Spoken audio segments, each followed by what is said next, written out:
early morning. I don't know what time. Could have been 1:30, could have been 3:30. I don't know what time.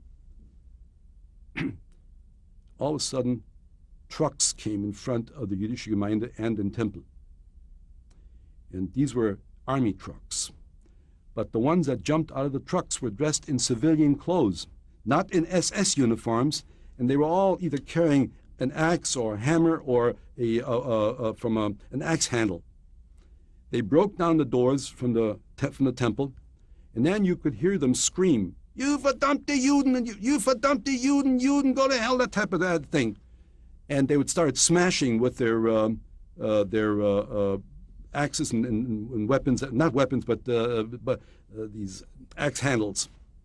And then all of a sudden, we lived right next door, mind you. I mean, just right, we were wall to wall. And we could look out down to the yard. We could also walk out to the back. This is a big building we lived in, monstrously big, 4 stories, about a block long, like an L shape. And then all of a sudden, we saw a little flickering light. Mind you, there was no light in the temple. It was all, they were smashing, and then the flames got bigger, and the flames got bigger, and the flames got bigger. And then the flames started coming to the side of the building, and then they started shooting out to the side of the building, to the windows. These are beautiful windows, and you've got to remember there were chandeliers in there. They were made out of crystal. They were made out of this very expensive material. It was a beautiful synagogue. It was a masterpiece of workmanship, the temple in the Oranienburger Straße. Beautiful synagogue. And then the flames got bigger, and you could hear the glass just pop, and you could also hear the crystal sort of crack and shoot like a bullet coming at you. But you could hear it bang, bang, bang, like this continuously. There were a group of men dressed in the green uniforms. They were not the black uniforms at that time. They knocked down the door with an axe. They threw bricks into the windows, and then they came in. They destroyed everything that they could see.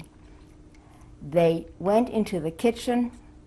They knocked down the flour and the sugar, the cheese that my grandmother had made, and then made a mess on the kitchen floor. And then one of them, can't figure it out, urinated on top of all of this garbage, and then took his hand and spread it all over the kitchen. Another one went after my sister, and that's when my grandmother took things into her own hands. They took all the feather pillows, they took all the linens, they threw them out of the window, and all of the people in the town were downstairs outside collecting all of the things that were thrown out the window and taking them home. The only thing that survived was a sewing machine that had been covered up with some kind of a white cloth. There wasn't a chair left in the house. There wasn't a mattress. The mattresses they threw out the window. There wasn't a bed left in the house. And there wasn't a window that wasn't broken. And this was in November.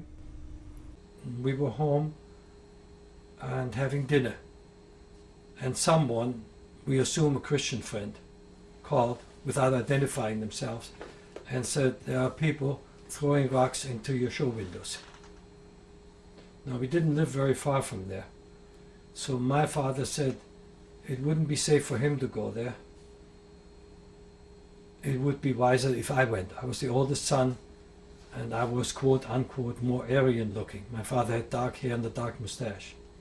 So he said, "You go down there and see what you can do. If there's trouble, go in there." And he gave me a list of things to do.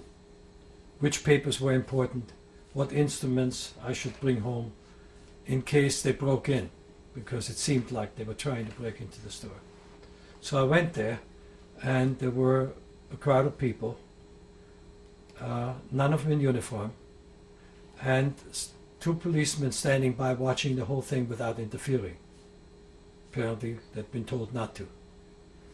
And they were shouting and yelling and throwing rocks and breaking the window and taking things out of the show window. and they were pushing toward the entrance of the store, or the large main entrance.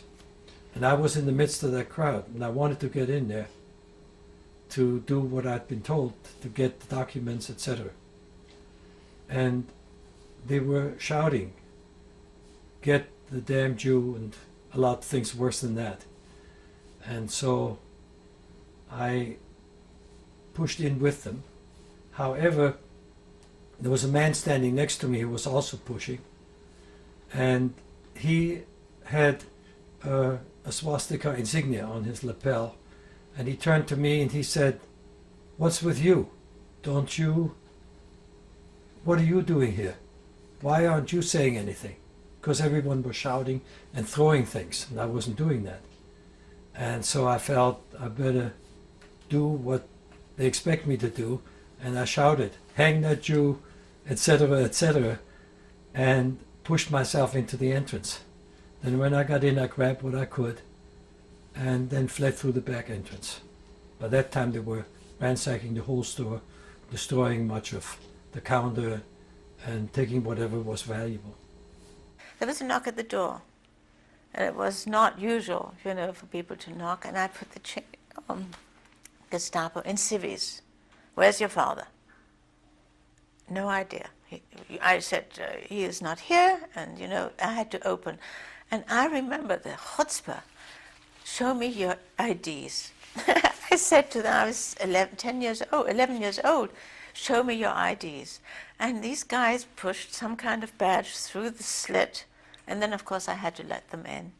And they looked, and they went. We had feather beds in the bedrooms, and it was winter. It was a very cold winter that year. And they went into the bedroom and took out knives and slit the feather beds. And I remember saying, "Are you expecting my father to be hiding in the bed?" I mean, I don't know where the chutzpah came from. And they shoved me around and said, "You shut up." And anyway, I don't know what they were looking for. And then they left, and I tried to push the feathers back into the bed. Then eventually my mother came back and said, "Eric, my cousin, and my uncle have been taken to the concentration camp." Okay, I want to hear a funny story that I always remember is we had this coffee table in the living room. It was a wooden, like a wooden frame, right? And inside was a thick onyx black glass, right, tabletop. And they broke that, and so that was gone. So there was this round frame with nothing in the middle, which looked rather awful. So my mother, she was a very inventive type person, So she went and she took a beautiful tablecloth and put it over there. And it looked like a table with a lovely tablecloth. Well, after we cleaned up everything, oh yeah. Well, all the crystal, everything was broken. But there was some dishes that were so heavy, they didn't break. And my mother said, "Why couldn't they break that? I hated it all my life." And that was in good shape. Anyway, you just, little things. Anyway, after everything, we tried to get rid of everything and did. And an aunt of mine came to visit in the afternoon, I don't know, following a few days later. And my mother made coffee and gave her a cup of coffee, and we were sitting there, and she bends forward and puts the coffee on the table, on the coffee table. And very slowly the tablecloth goes down with the cup of coffee on it, and she sits there like, and we just broke. That was the first time that we laughed, it was really, that was such a sight, the horror of this woman when the coffee cup went slowly down on the coffee table. Anyway, it wasn't too much to laugh about, but that was one funny incident. We did have a radio, and obviously we listened to all the German propaganda speeches and the Hitler diatribes. And our radio broke a couple of days prior to Kristallnacht.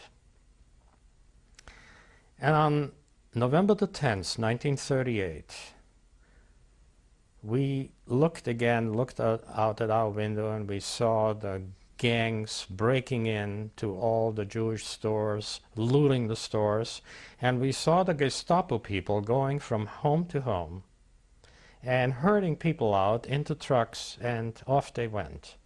And we were sitting in our coats waiting to be picked up, because we saw people entering into our house, except that we had a concierge who was very friendly to us.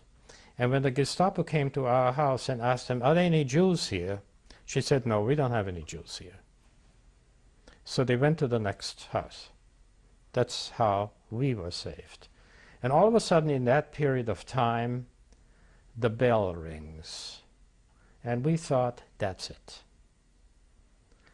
So my mother opens the door, and it's the electrician who came to fix the radio. That's how I remember that we had a radio. We called him a couple of days, and for any other resident other than Jews, November 10th, 1938 was just another day in the life of a normal citizen. So he came to fix the radio. He had no idea that we were Jews. It didn't make any difference to him. And for us, we thought, this is it. The Gestapo is going to pick us up. That's how I remember November 10th, 1938.